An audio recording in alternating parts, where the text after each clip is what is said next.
In today's video, we look to uncover the truth behind why the Raptors seem to play better when Kyle Lowry is out injured. Let's get into it.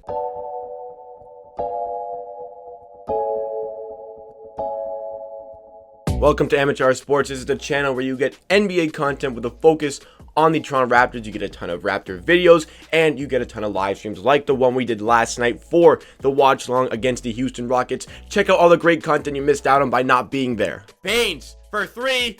Let's go, Aaron Baines, the big Aussie. Well, that's some fantastic content that you missed out on. Make sure you are there for the next watch long on Sunday for the game against the Chicago Bulls. Also, we'll be doing a Q&A on Monday with myself, and we'll be starting our charity streams where 50% of the donations will be going to Sick Kids Hospital and 50% of the donations will be going to Relay for Life for cancer research. So you want to support charities, you want to support the channel, come support the stream on Monday for the Q&A. We'll have multiple streams throughout a week or two supporting these charities, so make sure you are there. Before we get into today's video, make sure if you do like the video at any point, you hit that like button to help us reach new viewers, and also subscribe to Amateur Sports for more content just like this. Okay, now let's get into our video talking about Kyle Lowry. And he's been, a name that is on the tip of my tongue over the last week or so. He's been injured, he's returned, he's played really well, he's been subject to trade rumors like, do the 76ers want to trade for him? Does Kyle Lowry want to go to the 76ers?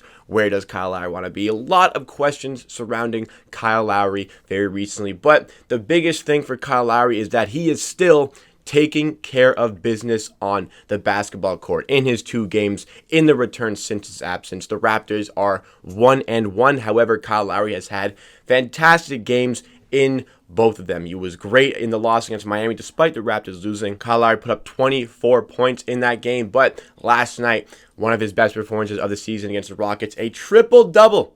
Triple-double for Kyle Lowry, 20 points, 11 rebounds, and 10 assists. So Kyle Lowry proving that he is a very worthwhile piece to this Raptors team if they do want to keep him. A lot of people want to see him traded. I, for one, am open to the trade. Would probably prefer if we kept Kyle Lowry, but I am open to a trade to help us for the future, even though the Raptors have moved into the 4 seed since last night because of the Pacers losing to the Boston Celtics. The Toronto Raptors are the 4 seed in the Eastern Conference. That's about where I had them at the start of the season, not with this bad of a record, but at 17-17, considering we started 2-8, I will take that. But let's address the notion that Kyle Lowry, when he is absent, makes the Raptors a better team, or the Raptors are just a better team when Kyle Lowry does not play, because that was the narrative that has been brewing for quite some time. Because in the last 17 games when Kyle Lowry has not featured, the Raptors are 16-1, and that streak only ended against the second of the back-to-backs against the 76ers. At that point, the Raptors were 16-0 in the last 16 games without Kyle Lowry. So a lot of people are starting to beg the question about the Raptors being better when Kyle Lowry is injured. So why not just trade him? Because they're better without him. Why not just trade Kyle Lowry and get some other pieces to come in? Now, I'm going to address why is it that perhaps the Raptors are better when Kyle Lowry is not available to play. So when we talk about the Raptors with Kyle Lowry, we can rely on Kyle Lowry to make these big plays, not just, scoring, assisting, but, getting a steal, getting a defensive stop, swinging momentum by drawing a charge, but also very good at hitting those big buckets for the Raptors on the other end, like we saw in many endeavors, especially in yesterday's game. Had a couple of big plays late on, but he can knock down his threes very efficiently. He can get very hot from 3 in some games. He can get to the rim. He can draw fouls. He can hit from mid-range. There are a lot of great facets to Kyle Lowry's game. So it's good when you see him on the court, but for some reason, when he's not there, a lot of the other Raptors players seem to thrive in his absence. Now, why is that? I think it's such a peculiar case of how the Raptors seem to elevate when Kyle Lowry is not available. So does that make them better when Kyle Lowry is not there?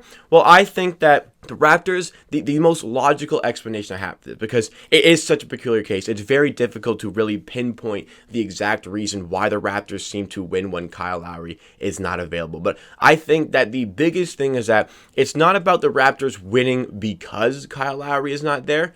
It's the Raptors winning in spite of the fact that Kyle Lowry is not there. Now, going into the game and knowing that Kyle Lowry is not available for a game, I think that everybody on the team recognizes this and understands that they need to elevate their game in his absence. And Kyle Lowry, still a key figure on the team. Whether he's playing or not, he is a key figure for the Toronto Raptors as the leader of the team. I'm sure that even when he is injured, he is in people's ears on the team. He is in the locker room, hyping everybody up. He's doing some coaching, and it's necessary for him to be that leader for this team, helping the guys out. And they win in spite of the fact that Kyle Lowry is not there, because Fred VanVleet and Norman Powell both seem to play very, very well when Kyle Lowry is not available. Probably because they get more touches, but they play well even with Lowry, and when Lowry's playing, Kyle Lowry himself can have a good game, which helps them lead to success. But the most logical way I can think about this is that the Raptors win in spite of Kyle Lowry. So does that make them a better team when Kyle Lowry is not available? Absolutely not. I think that the notion that the Raptors should trade Kyle Lowry just because they win without him is a bit ridiculous. Kyle Lowry does make this team better. I think that it's pretty coincidental that they seem to just win consistently without him. I know that the sample size is quite large with 17 games there, but I honestly really feel like this team needs Kyle Lowry, and not just for the regular season. Like, sure, for the regular season, Kyle Lowry is essential. I mean, look at the game yesterday. Kyle Lowry puts up a triple-double against the Houston Rockets, but think about playoff scenarios. Think about a playoff situation without Kyle Lowry when the going gets tough in the playoffs. Let's think about the Boston Celtics series. So let's analyze the type of performances that we had. So Pascal Siakam, we all know how Pascal Siakam played in the bubble, played in the playoffs. He was horrendous. We know he sucked. Pascal Siakam knows he sucked. Didn't help us, but we still managed to get to 7 games. Fred VanVleet did struggle in many of those games. His shooting percentages were very low. He struggled against bigger defenders and did not have a huge influence like normal on the playoffs. Norman Powell as well seemed to struggle in some games, didn't get a ton of play time. And that's really our main hitters for points when Kyle Lowry's not playing. I know Siakam didn't play yesterday, but typically when Lowry is not playing, Powell, Fred VanVleet, and Pascal Siakam step up and deliver a ton of points. And what if they don't, like they didn't in the playoffs? Kyle Lowry was the guy late on in the Boston Celtics series. Late on in games in that series, Kyle Lowry was the guy who was willing us to close games, to these marginal victories, drawing charges, getting steals, just disrupting plays, getting the Raptors those extra possessions, getting the Raptors those couple extra points, which were key in many of the games in a very close-fought series. Now, imagine that Raptors team without Kyle Lowry for that Boston Celtics series. Where would the Raptors have been in that series if Kyle Lowry was not playing for the Raptors?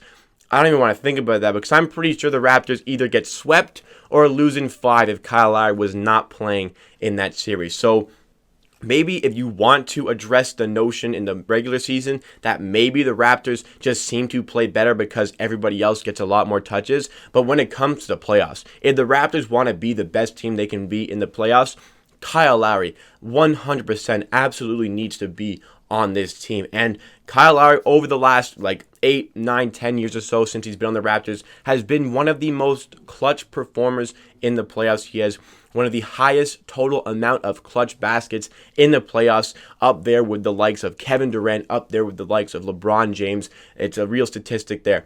Kyle Lowry contributes to big baskets in big moments in the playoffs. And I think that as far as the regular season goes for yesterday, Kyle Lowry's presence is just bigger than basketball. Think about this Raptors team who went into the game yesterday. No Pascal Siakam, 6 of the coaches out because of contact tracing and the health and safety protocols. So Sergio Scariolo, one of our assistants, has to take over the head coaching role with a lot of other guys on the bench that wouldn't normally be on the bench. So the Raptors needed a leader. They needed somebody to step up. And of course, that man was going to be Kyle Lowry, the greatest Raptor of all time, because his influence on the game is bigger than the points, assists, and rebounds. Even though those were there, he got a triple-double last night. Even though those statistics are there are so many other little things he does to help for winning basketball. And that's why he is such a hot commodity at the trade deadline. There's a lot of teams apparently wanting to acquire him, like the Heat, like the Clippers, like the 76ers, because Kyle Lowry is just a serial winner. He knows how to get winning done. All those little things, all these nuances about his game throughout the 48-minute period or however many minutes he's on the court, whenever Kyle Lowry is on the court, there are these little things he does to influence winning. Does Kyle Lowry have bad games? Yes, absolutely. Everybody in the NBA has bad games from time to time. Some guys have more bad games than others, but everybody has bad games from time to time. But Kyle Lowry also has a lot of these great games, like the last 2 games he's played for the Raptors. Again, the triple-double yesterday and the 24-point performance against the Miami Heat. So as far as the Raptors having a better record when Kyle Lowry is not available for the game, I think it's pretty coincidental, or the Raptors just win in spite of Kyle Lowry not being there. The players, knowing he's not available, take a step up in their game. But when it comes to the big games, when it comes to playoff time, this Raptors team absolutely needs Kyle Lowry there to be the best team possible. And I think in the regular season, if you offered me a game where either Kyle Lowry is not available or Kyle Lowry is available to play, I would take the game where Kyle Lowry is available 101 times out of 100. I want that guy on the court because I know he influences winning basketball. It's a complete myth that the Raptors are better when Kyle Lowry is not there. They are a better team with the leader, the greatest Raptor of all time, playing. So what do you guys make of this theory that the Raptors are better without Lowry? Let me know all of your thoughts and opinions in the comments down below. Do you agree with me? Do you disagree with me? But that wraps it up for me for today. Thank you so much for watching. If you are still here, please like the video if you did like it at any point to help us reach new viewers, and also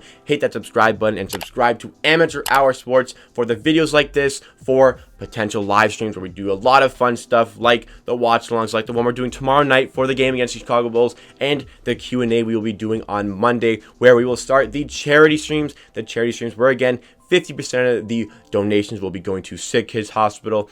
50% of the donations will be going towards cancer research. So get involved, support a good cause, come support the stream, come support Amateur Sports for a greater goal of good. At the end of the day, I believe what I say. If you disagree, that is okay. We'll see you again next time for another video.